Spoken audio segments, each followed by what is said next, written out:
Okay so last class में diversification को हमने समझा था. Now one small thing we need to understand, effect of diversification. If you want to visualize or show that what will be the effect of diversification, you can actually do it by showing a graph like this.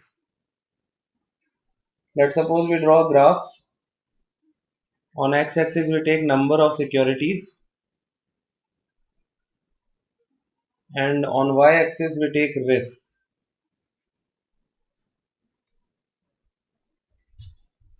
So if we draw the graph,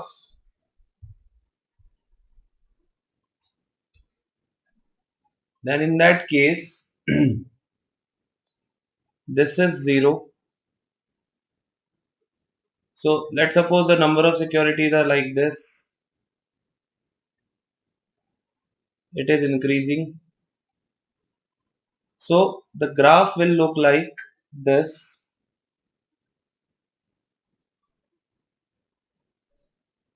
Initially जब number of securities बहुत कम था, risk was high, and जैसे जैसे ये number of securities आप increase करते गए, risk कम होता गया एंड एक लेवल पे आके वो स्टैग्नेंट हो गया. मींस जो हम कल बात कर रहे थे कि डाइवर्सिफिकेशन से you can minimise the risk, but after a particular level it will be minimise to an optimum level. ये लेवल आ गया जहां पे now it is not decreasing, risk अब कम नहीं हो रहा है. इस ग्राफ को समझ पा रहे हो, इस स्ट्रक्चर को? नंबर ऑफ सिक्योरिटीज जब इनिशियली जीरो से थोड़ा ज्यादा था तो रिस्क थी, और जैसे जैसे नंबर ऑफ सिक्योरिटीज बढ़ता गया आपकी रिस्क डाउन होती गई, लेकिन एक लेवल पे आके वो फिक्स हो गई. ये जो रिस्क है इतनी सी, यहां इस लेवल से लेके ये जीरो से लेके इस लेवल तक की जो रिस्क है, this is called as systematic risk. इसीलिए कहते हैं systematic risk is actually non diversifiable. And ये जो सारी रिस्क है जो इस लेवल से लेके ऊपर तक है, this is unsystematic risk which you can diversify.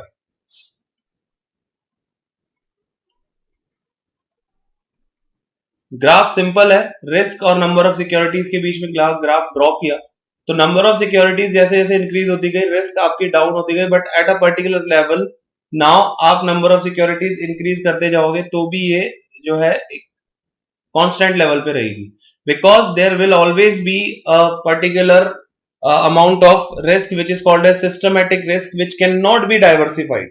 वो तो मिनिमम रहेगी if you are investing in stock market, but it is actually minimized from this higher level to this lower level. This is what the effect of diversification.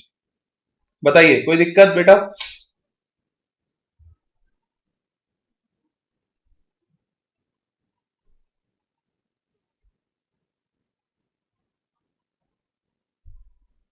Yes?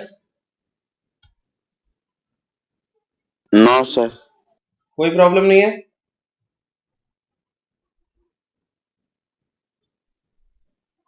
Okay.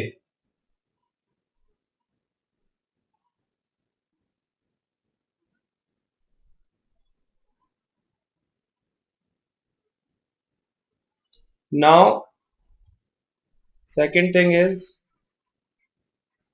types of diversification.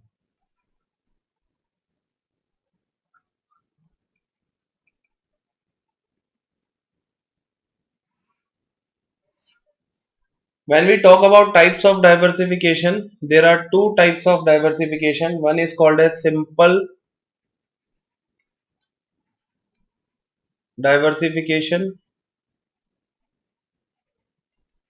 and second is Markowitz diversification.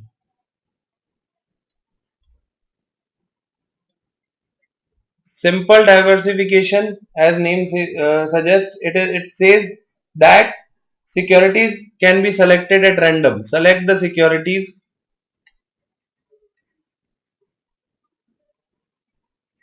At random means कोई भी security आप उसमें अपने portfolio में select कर लीजिए. There is no analytical process followed.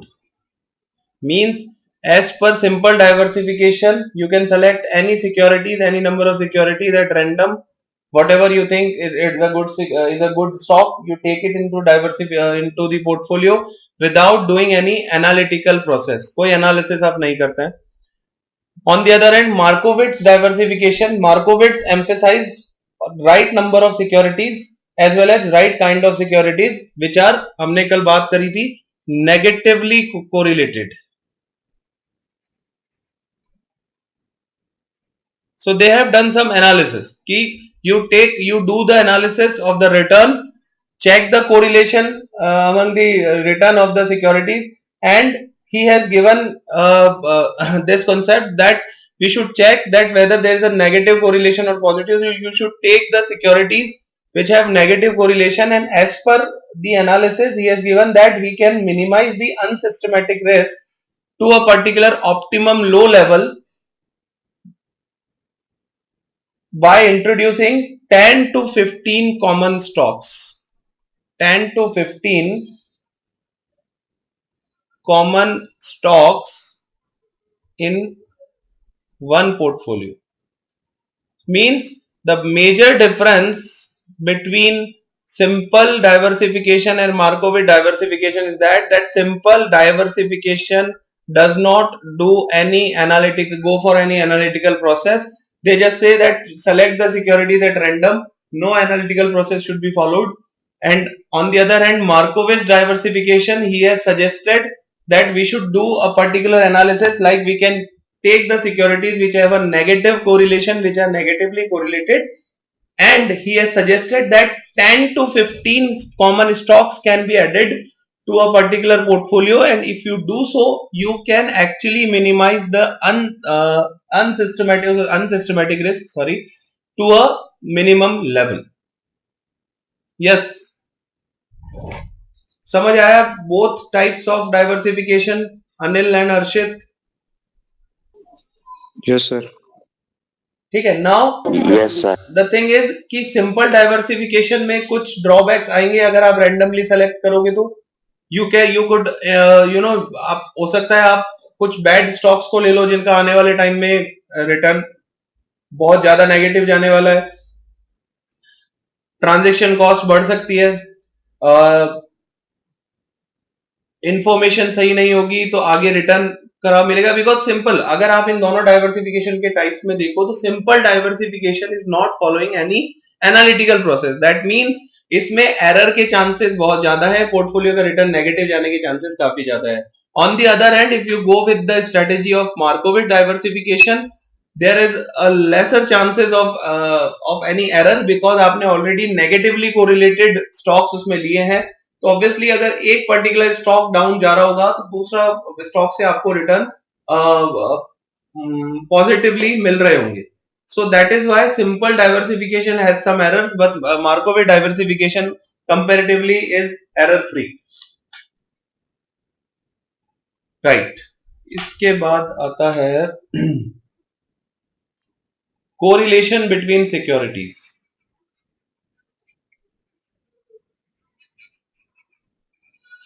Again ये graphically हम एक्सप्लेन कर सकते हैं कि सिक्योरिटीज जिनके बीच में हमने कहा नेगेटिव कोरिलेशन हो, उनको अगर आप पोर्टफोलियो में लेंगे तो क्या इंपैक्ट आएगा. तो उसके लिए आप क्या क्या कर सकते हैं, हम यहाँ पे 3 ग्राफ के थ्रू इसको एक्सप्लेन कर सकते हैं.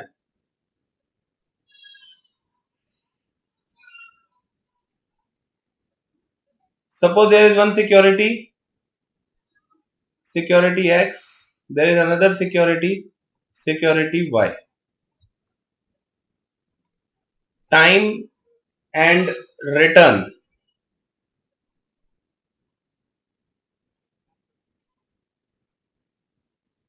Time. X axis पे time लिया और Y axis पे return लिया. Two securities are there. One security is security X. Second security is security Y. जब आपने इनके रिटर्न का टाइम के हिसाब से ग्राफ बनाया, तो सपोज एक सिक्योरिटी का ग्राफ आपका आया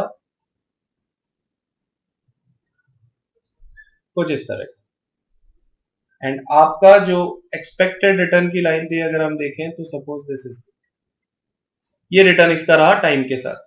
on the other end y security जो थी उसका जब आपने ग्राफ ड्रॉ किया तो वो कुछ ऐसा आया, इसके एक्सपेक्टेड रिटर्न की जब आपने बात करी तो वो कुछ ऐसा।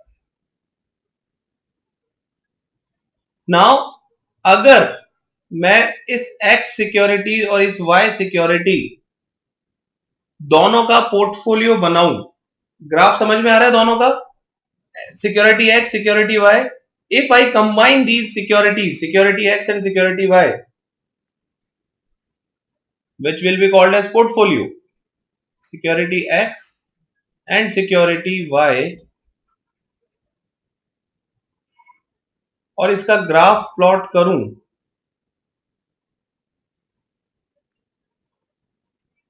Time and return. So if I plot the graph, आप एक बार दोनों के ग्राफ को अच्छे से ऑब्जर्व करिए। अगर मैं इस X सिक्योरिटी के ग्राफ और Y सिक्योरिटी ग्राफ को सेम टाइम ड्यूरेशन के लिए प्लॉट करूं एक साथ एज अ पोर्टफोलियो, तो मेरे पास में जो मेरा ग्राफ आएगा वो कुछ इस तरह का आएगा,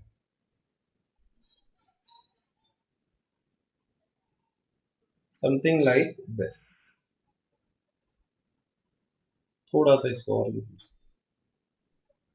सो व्हाट आई मीन कि अगर मैं केवल X सिक्योरिटी में इन्वेस्टेड रहता तो यहां पे मेरा रिटर्न मेरे एक्सपेक्टेड रिटर्न से कम था।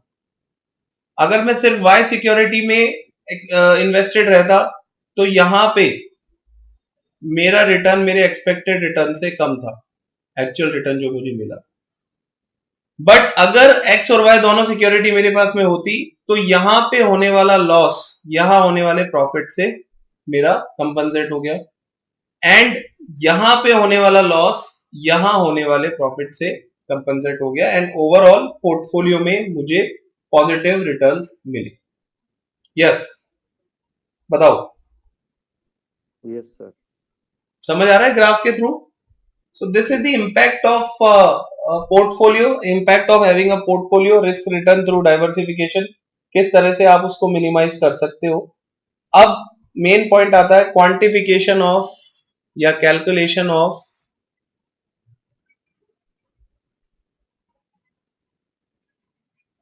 Portfolio risk and return.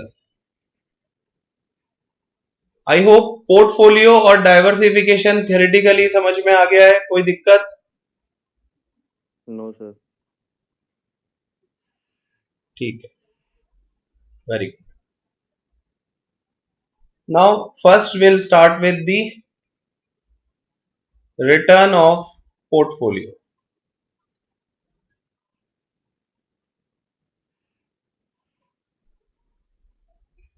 Let's take the example of two securities.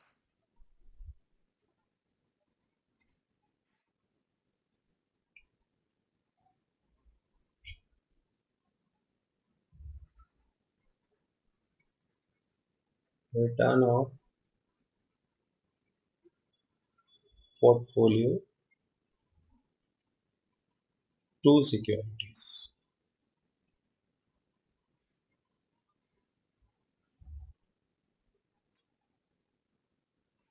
What was the formula for R bar?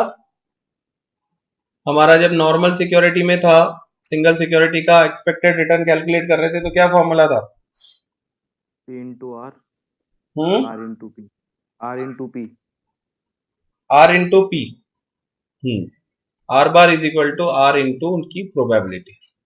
इसी कॉन्सेप्ट को यहां लेंगे तो return of the portfolio, it will be shown as RP bar is equal to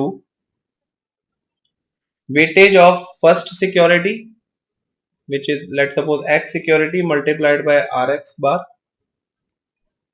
plus weightage of Y security multiplied by RY bar, इसका total।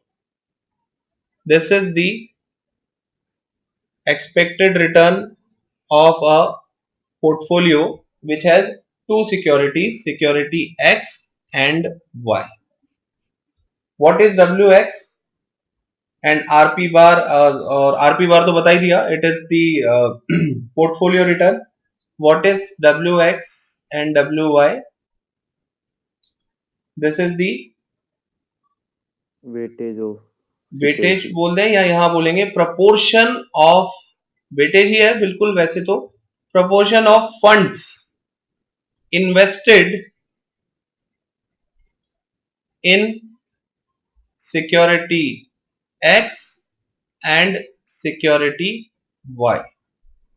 WX show कर रहा है security X में कितना लगाया, WY शो कर रहा है सिक्योरिटी Y में कितना लगाया. मतलब क्या है अभी समझेंगे इसको. एंड RX R बार क्या है, RX bar and R bar bar RY bar sorry, expected return of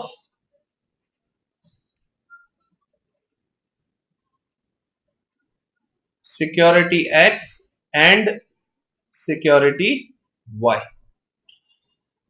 This WX and WY, let's suppose एक छोटा सा एग्जांपल, आपने जो भी फंड आपके पास में है, आपने सिक्योरिटी X में उस फंड का 60% लगाया एंड सिक्योरिटी Y में उस फंड का 40% लगाया.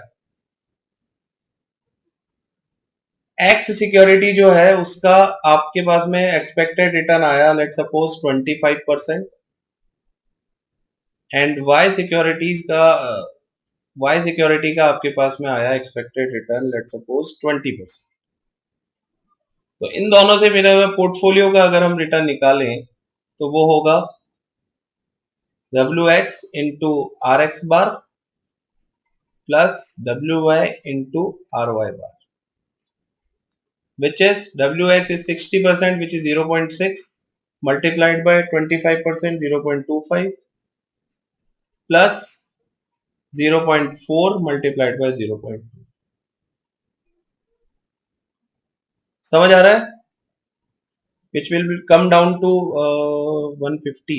0.15 तो ये हो गया प्लस 4 to 8, 0.08 ये हो गया, which came down to 0.23 और 23%. बताइए कोई दिक्कत इसमें? No sir. No, sir. ठीक है. सो जरूरी नहीं है कि वेटेज आपको गिवन हो डायरेक्टली, आप वेटेज निकाल भी सकते हो. जैसे सपोज एक क्वेश्चन हम लेते हैं, mister x has invested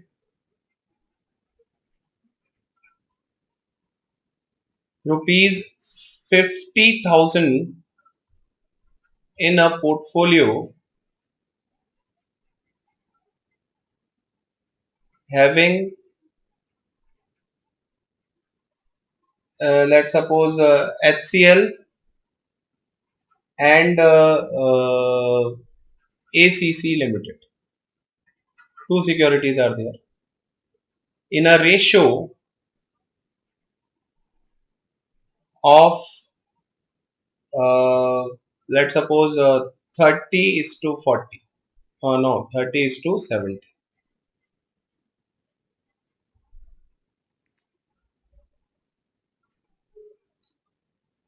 The securities जो दो सिक्योरिटी यहाँ है HCL and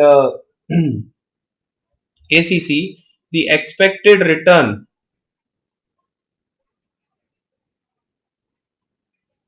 of HCL and ACC are 15% and 12% respectively.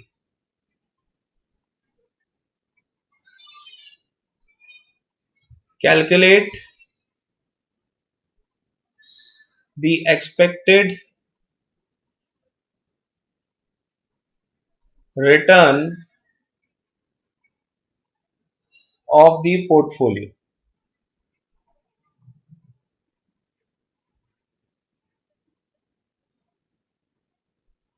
बताओ देंगे कितना आएगा,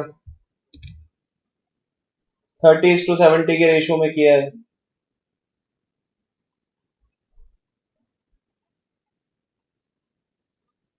15,000 35,000 no, we are asking the expected return of the portfolio.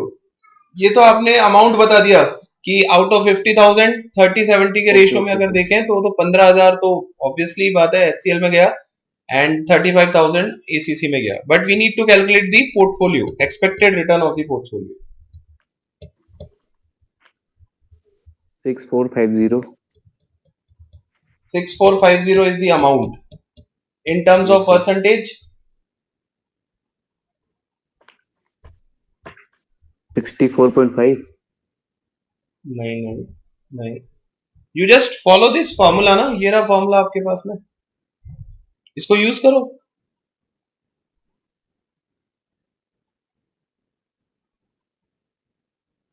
Expected return in terms of percentage, चलो मैं इसमें ये और लिख देता हूं।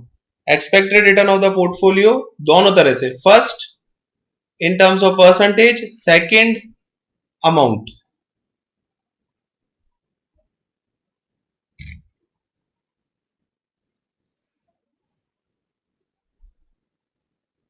Calculate and tell.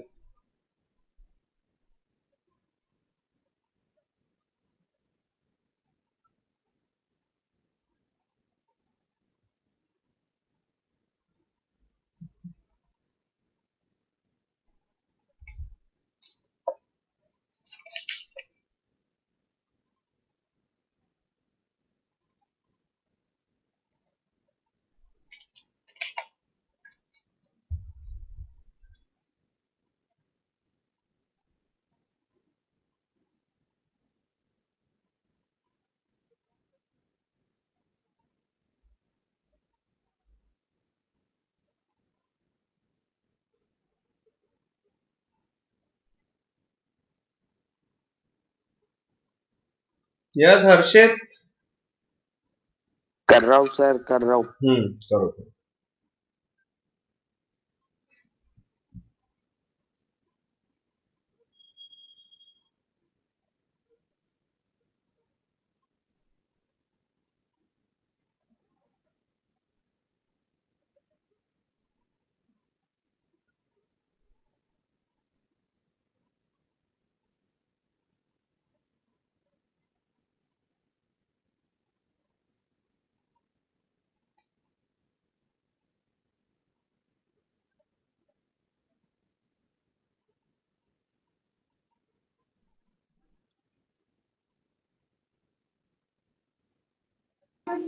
सर 0.45 और 0.84।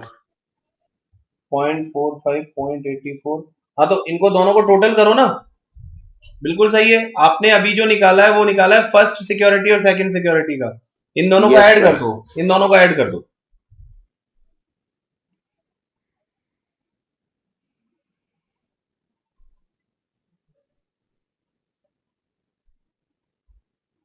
आपने ये कैलकुलेशन कर ली, उसके बाद में आपके ये दो आंसर आ गए, इन दोनों को ऐड भी तो करना है ना, बीच में प्लस लगा हुआ है, दोनों को ऐड कर दो जो भी आपका है।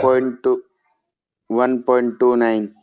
1.29 नहीं बेटा, ऐड करो। पहला वाला क्या है आपका?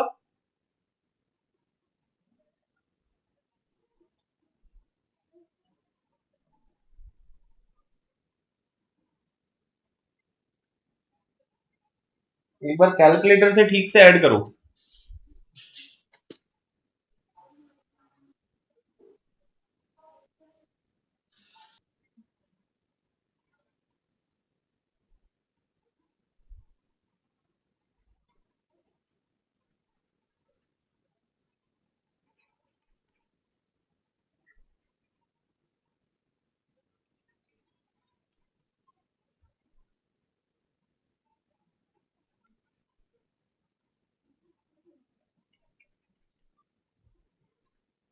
यस अनिल, अभी तक नहीं आया answer?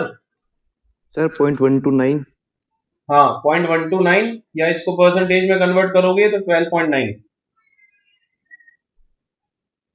Harshit,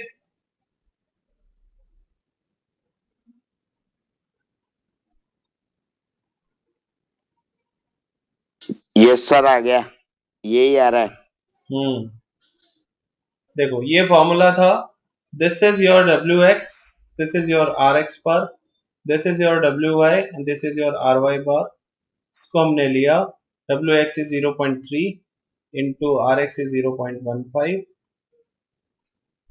plus wy is 0.7 into ry bar is 0.12.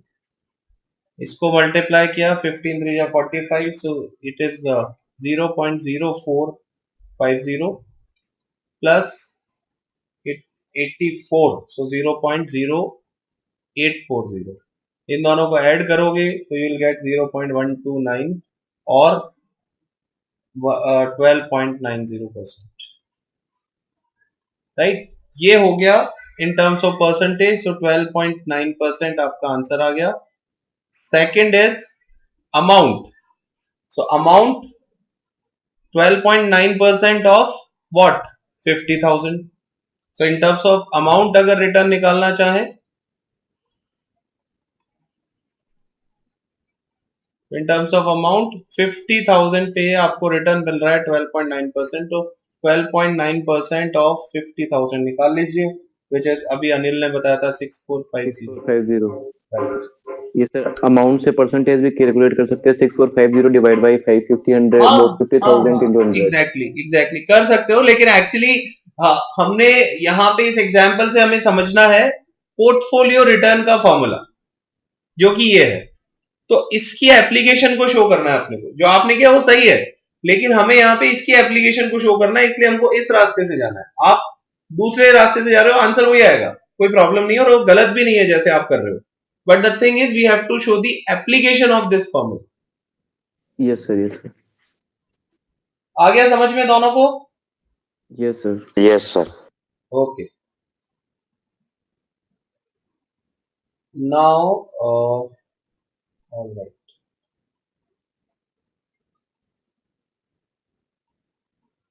ठीक है.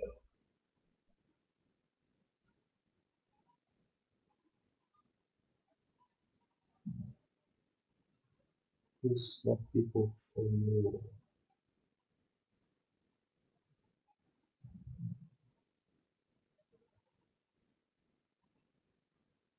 Right. Now, risk और risk को बाद में करेंगे. First, let's calculate the standard deviation. If you can correlate, हमने जब risk and return पढ़ा तो सबसे पहले हमने उस सिक्योरिटी का expected return निकाला और फिर उसका standard deviation निकाला. Then वो covariance और उन सब की बात करी. तो सबसे पहले second चीज यही करेंगे, standard deviation of portfolio. Again, we are talking about two assets या two securities. So standard deviation of portfolio sigma p is equal to एक मिनट, इसको स्क्वायर क्यों लिखा है?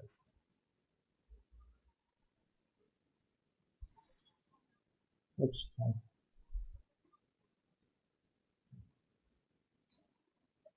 जस्ट अ मिनट होगा, कुछ गड़बड़ है.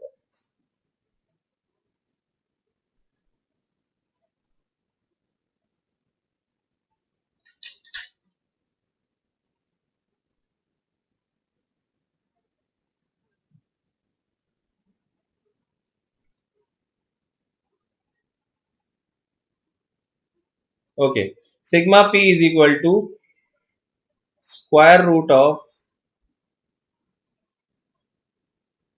wx square into standard deviation of x का square plus wy square into standard deviation of y का square plus 2wx wy standard deviation of x, standard deviation of y and rxy. ये formula एक बार लिख लेना, इसके application पे एक बार काम करेंगे. Standard deviation of portfolio sigma p is equal to wx square into sigma x square plus wy square into sigma y square plus 2wx wy sigma x sigma y rxy. Now what is wx पता है दोनों को? Yes yes sir. What is sigma x? Standard aviation standard deviation of security X, ठीक है, उसका square कर रखा है वो एक अलग बात है। इसी तरह से डब्ल्यू वाई और स्टैंडर्ड डेविएशन ऑफ वाई, ये पता है, डब्ल्यू एक्स हो गया, डब्ल्यू वाई हो गया, standard deviation of X, standard, और ये एक नई चीज है R X Y. R X Y क्या है? Correlation, correlation correlation coefficient between security X and security Y. Rxy is equal to correlation coefficient between security X and security Y. This is what standard deviation of a portfolio. Now मैं इस फॉर्मूले को एक बार वापस लिखता हूं, आज इस फॉर्मूले को समझेंगे, इसके एप्लीकेशन को बाद में कर लेंगे।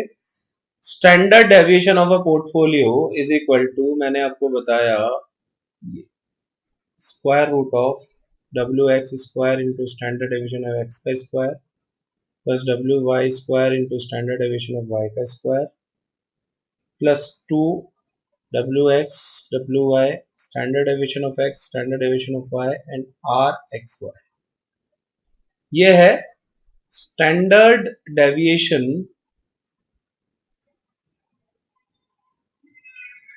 Of portfolio. अब अगर मैं बोलूं, क्वेश्चन ऐसे ना देके बोल दे calculate the variance of portfolio, then calculate the variance of portfolio, तो क्या होगा?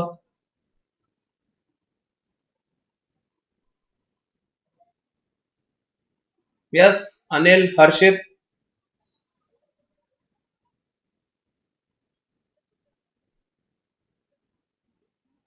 सर दोनों सिक्योरिटी का जो ये है ना, ये आर एक्स वाई नहीं आएगा सर इसके अंदर, बाकी का वो कोई फॉर्मूला हो जाएगा।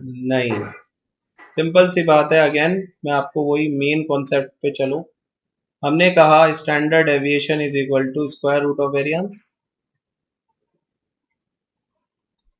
अगर दोनों साइड का स्क्वायर कर दूं तो स्टैंडर्ड डेविएशन का square is equal to variance के रूट का square, which is nothing but, अगर सिंपल मैथ्स लगाएं तो स्टैंडर्ड डेविएशन का square is equal to square root से ये कैंसिल हो जाएगा, तो is equal to variance. Means अगर आप ये बोलते हो कि standard deviation is equal to square root of variance, तो आप ये भी तो बोल सकते हो variance is equal to standard deviation का स्क्वायर।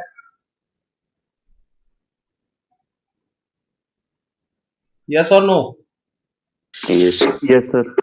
तो अगर इस फॉर्मूले से मैं वेरिएंस का फॉर्मूला बनाना चाहूं तो क्या बनेगा?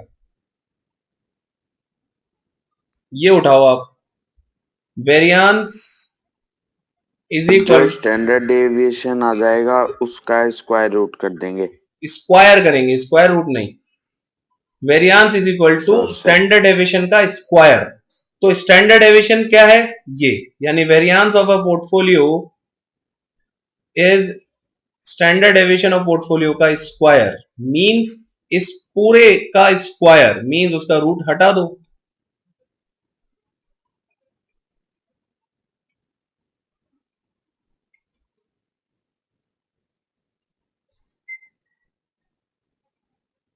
This is what the formula of a variance of a portfolio. बताइए कोई दिक्कत? No sir. दोनों चीजें माइंड में रहनी चाहिए। क्वेश्चन में क्या पूछा है, आप पहले वेरिएंस निकाल लीजिए, उसका स्क्वायर रूट कर दोगे तो आपको स्टैंडर्ड डेविएशन मिल जाएगा। अगर स्टैंडर्ड डेविएशन गिवन है तो उसका स्क्वायर कर दो, वेरिएंस मिल जाएगा। ये दो रिलेशन आपको पता होने चाहिए। दोनों एक ही बात है वैसे, बट दोनों आपके माइंड में होने चाहिए मैथमेटिक्स। बताओ कोई दिक्कत इसमें? No sir. नहीं? तो अब इस पे बेस्ड न्यूमेरिकल करेंगे नेक्स्ट क्लास में। मैं इसकी भी पीडीएफ पोस्ट कर दूंगा आजकल में। तो जो अभी आपके पास में रिस्क एंड रिटर्न की आई है उसको एक बार रिवाइज कर लेना। कोई टॉपिक ऐसा तो नहीं है जो हमने डिस्कस नहीं किया, जितना भी उस पीडीएफ में उसको एक बार पढ़ लेना। न्यूमेरिकल पोर्शन है, एग्जामिनेशन पॉइंट ऑफ व्यू से इंपॉर्टेंट। सर ये दो चैप्टर है ना सर, एक वो न्यूमेरिकल बेसिस। देखो एक तो रिस्क रिटर्न मैंने भेज दिया आपको, एक अपन ये पोर्टफोलियो पढ़ रहे हैं, and depending on the time अपन करते हैं आगे और कितना हो सकता है इसमें। एक दो चीजें और अपन न्यूमेरिकली पढ़ सकते हैं जो कि अच्छी है, बट लेट्स सी कितना कर पाते हैं आगे तक। मैक्सिमम पोर्शन कवर करेंगे, कहने का ओके मतलब है ना। क्योंकि बेटा आईएपीएम पढ़ लिया और अगर सिक्योरिटीज के रिटर्न के बारे में बात नहीं की तो मतलब फिर कुछ पढ़ा ही नहीं है, ये मान के चलो। Okay sir. एक टेस्ट मैं शेड्यूल कर दूंगा, तो उसको आप लोग प्लीज टाइमली अटेम्प्ट कर देना। Okay sir, thank you sir. Okay. Thank you sir.